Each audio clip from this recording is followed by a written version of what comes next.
आज चर्चा शुरू करी 1301।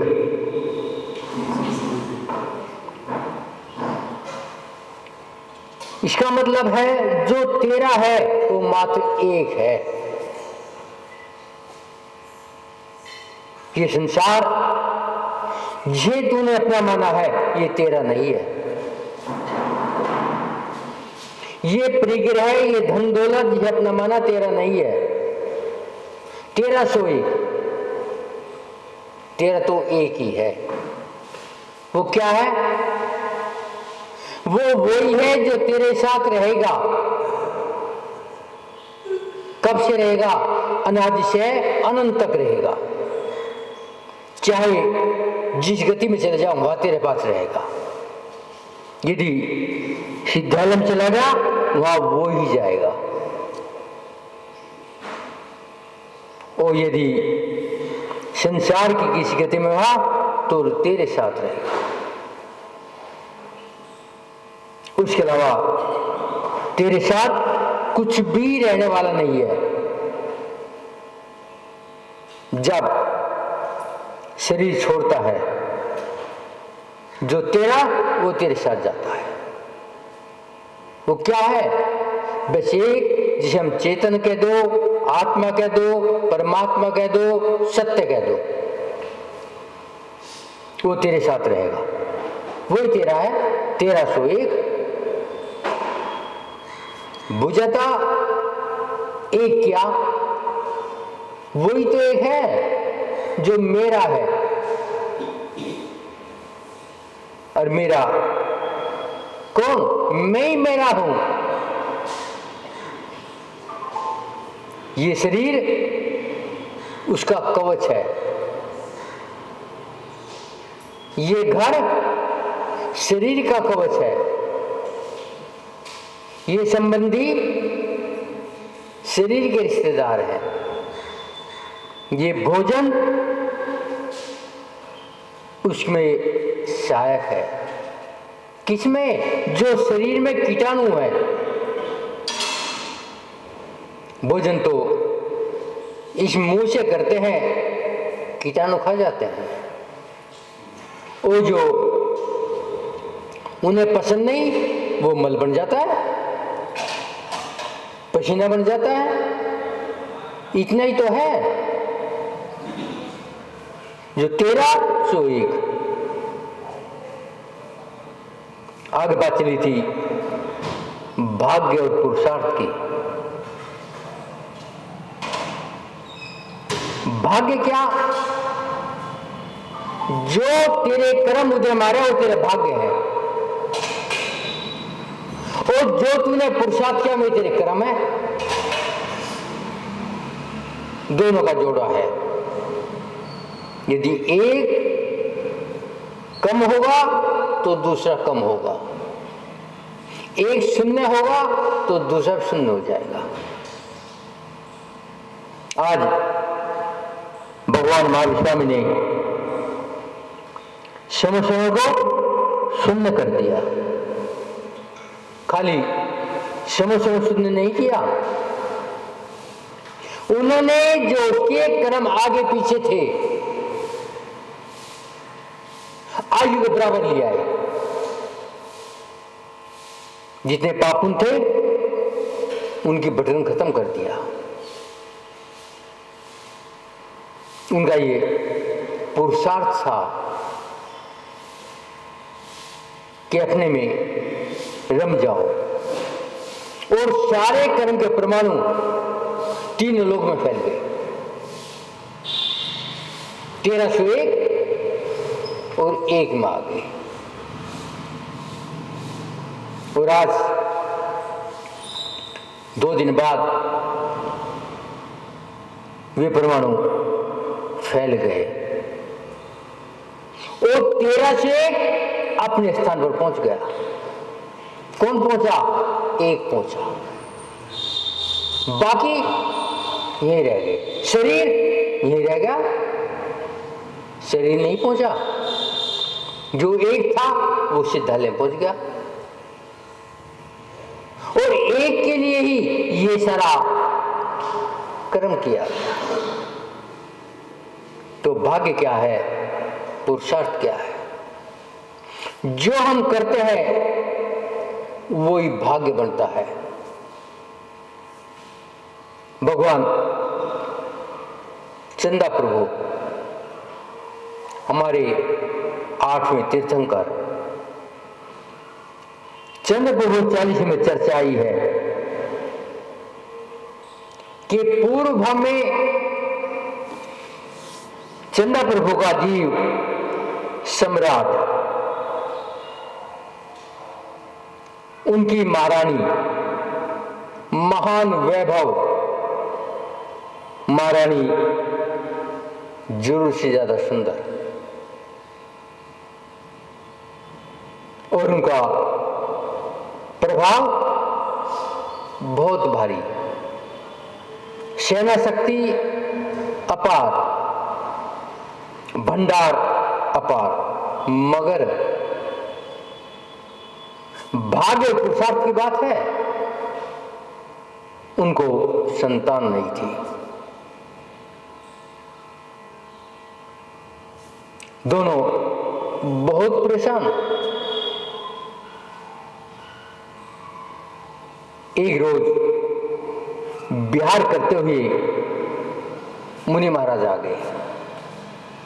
मुनि महाराज भी अवधि ज्ञानी और चंदा प्रभु का जीव अपने महाराज के साथ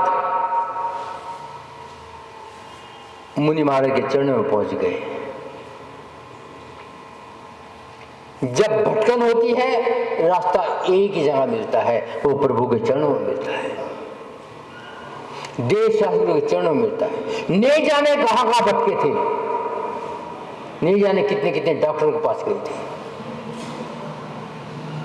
आज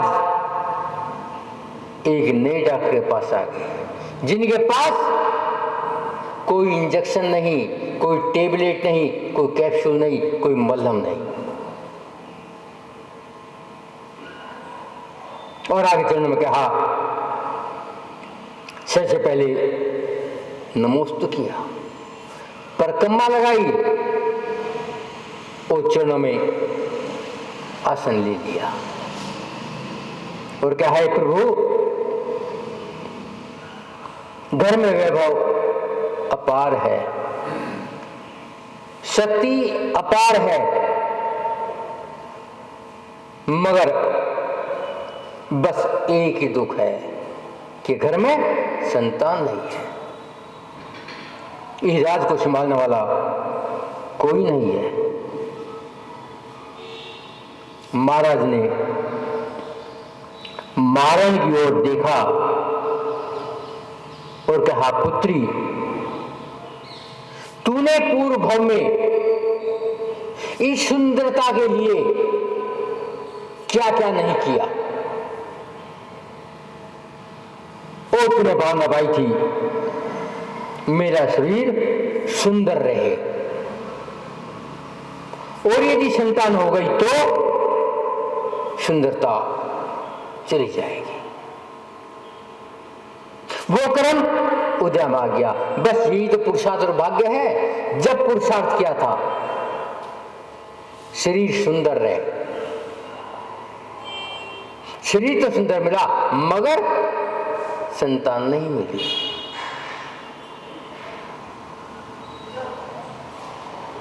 अब कहते हैं, हे प्रभु अब क्या पुरुषार्थ हो जो भाग पलट जाए।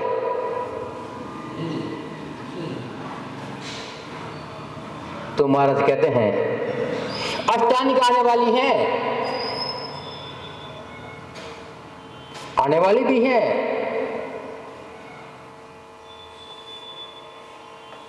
आप बस एक काम करें, धर्म ध्यान करें, पूजा पाठ करें और आर रोज ध्यान छोड़ दें,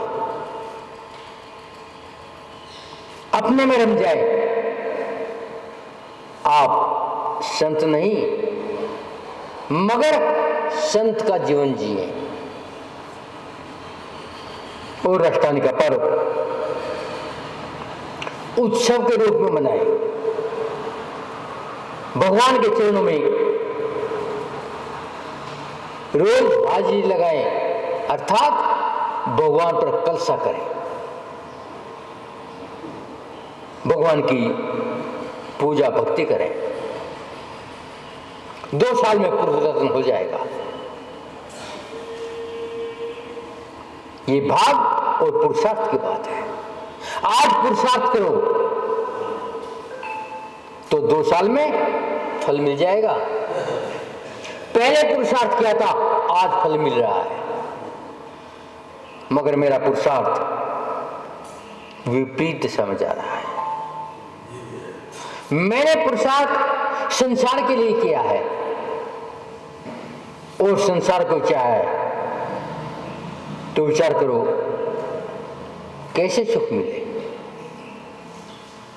मैंने सोचा सुख संसार में है, मगर ये सुख नहीं बीड़ी है। विचार तो करो, वास्तव में सुख है क्या? आपको चाहिए क्या? यदि आपको बुखार है और थोड़ा कम हो गया तो सुख हो गया, क्या ये सुख है? आपको डॉक्टर ने देख लिया और सांत्वना दे दी, क्या ये सुख है? सुख कहीं बाहर है और हमने खोजा कहां है? इस घर में खोजा है, जबकि सुख घर में नहीं है, सुख संसार में नहीं है, सुख शरीर में नहीं है, सुख वस्त्रों में नहीं है। हमने कहां खोजा है? परिवार में सुख खोजा है। परिवार तो मात्र इस भव के लिए कार्यकारी है, मगर मैंने इसको परमानेंट सुख का कारण मान लिया है, जबकि ये दुख का कारण है। सुख का है, सुख मेरे अंदर है, लेकिन इसे मुझे प्रकट करना है, उसकी अनुभूति करनी है। मगर जब तक नहीं होगी, जब तक तेरा राग विभाव भाव में है, चाहे वो शरीर में है, चाहे वो परिवार में है, चाहे वो धन दौलत में है, चाहे आसक्ति में है, चाहे पद में है, चाहे मान प्रतिष्ठा में है, जब तक ये तेरा पुरुषार्थ चलेगा तो हमेशा के लिए सुख नहीं आएगा। जब इनसे व्यक्ति होगी, जब अपने में ठहराव होगा, जब सुख के साधन बढ़ेंगे। और ये भी जरूरी नहीं है एक भाव में मिल जाए, लगातार करने होंगे। जब हम भगवान पार्शनाथ को देखते हैं, लगातार 13-10 भावों तक एक साइड से उपसर्ग होते रहे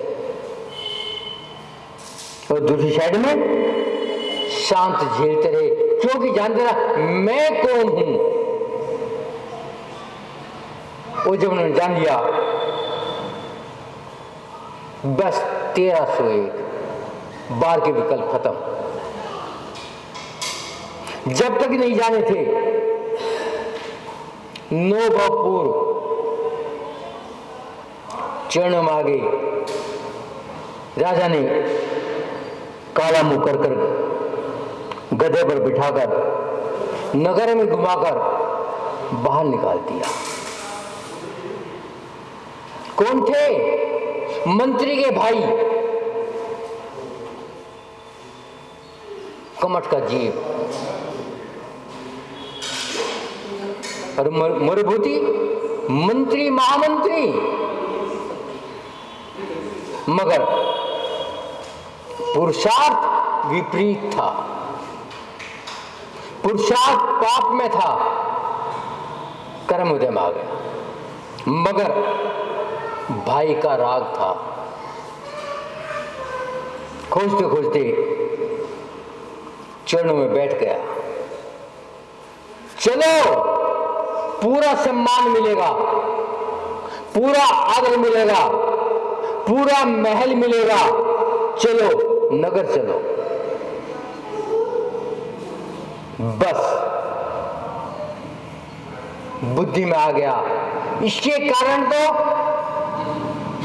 मुझको देश निकाला हुआ है और यह प्रार्थना करने वाला हुआ है, जबकि उसे पता भी नहीं था। क्रोध में आया तो सिलाई पटक दिया।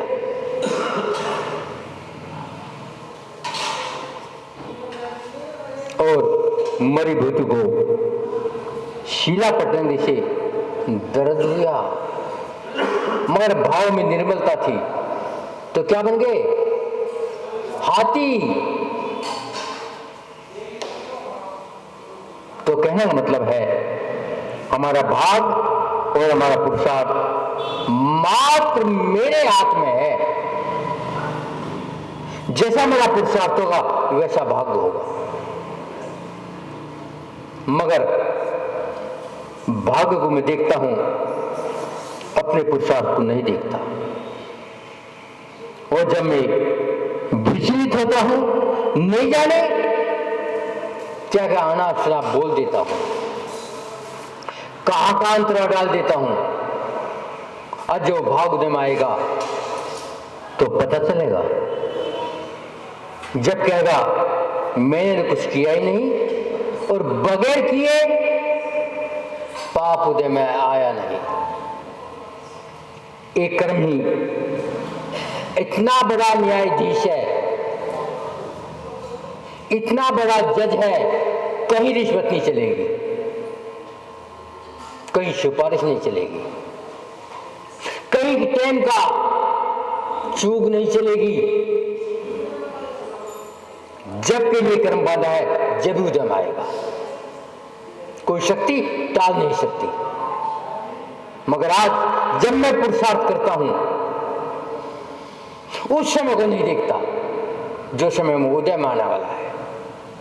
और जब वह कर्म उदय में आता है, पता चलता है जब राजा सिंह ने श्रप डाला था, जब पता नहीं था, और जब नरक में गया पता चल गया।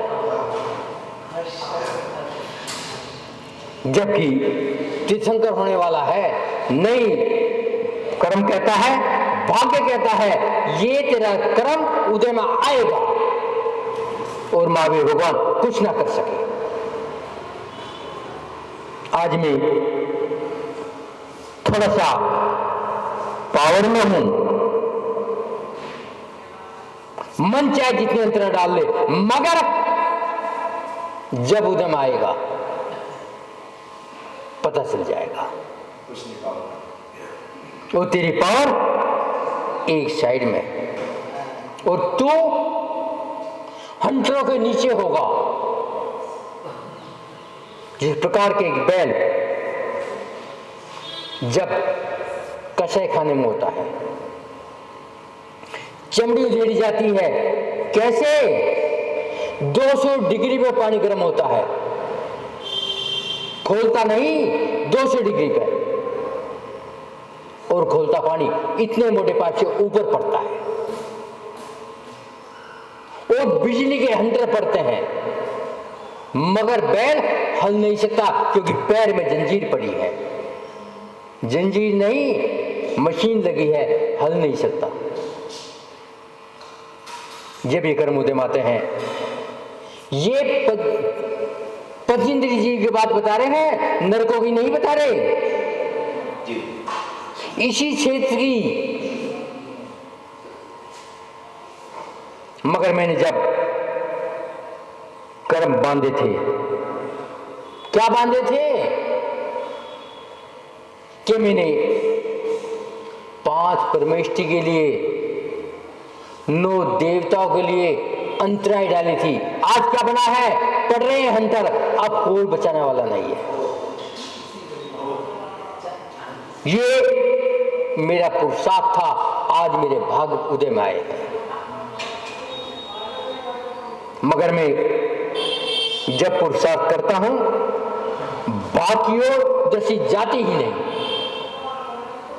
जब मेरी भाग की ओर दृष्टि जाएगी, मेरा पुरुषार्थ गलत हो ही नहीं सकता। यदि मुझे पता हो जो मैं आज अंतराय डाल रहा हूं, ये कल मेरे उदय में आएगी, और एक पुरुषार्थ 5000 बार कम से कम उदय में आता है।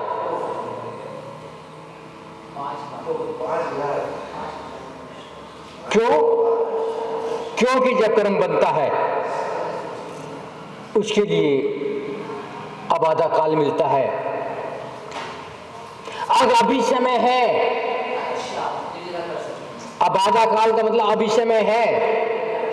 चला जा परमात्मा के चरणों में, चला जा संतों के चरणों में, जोड़ ले हाथ, मांग ले माफी। ये कर्म टल जाएगा, क्योंकि वो प्रायश्चित दे देंगे। मगर बताना होगा मैंने ये पाप किए हैं, और ये कर्म हमेशा के लिए टल भी सकता है, मंद भी हो सकता है, और पुण्य में भी पलट सकता है। मगर ये भाग और पुरुषार्थ की बात है। आज तेरा पुरुषार्थ तू जाने, मकर का भाग जाने तू नहीं जानेगा। अब तेरे हाथ की गाड़ी निकल चुकी है, बस अब क्या बताएं, अब अपना पुरुषार्थ ठीक कर लो। गलती हुई है तो क्षमा मांग लो और उसका प्रायश्चित ले लो। जब ये भाग तुम्हारा पुण्य भाग होगा, अन्यथा तुम जानो। ओम शांति।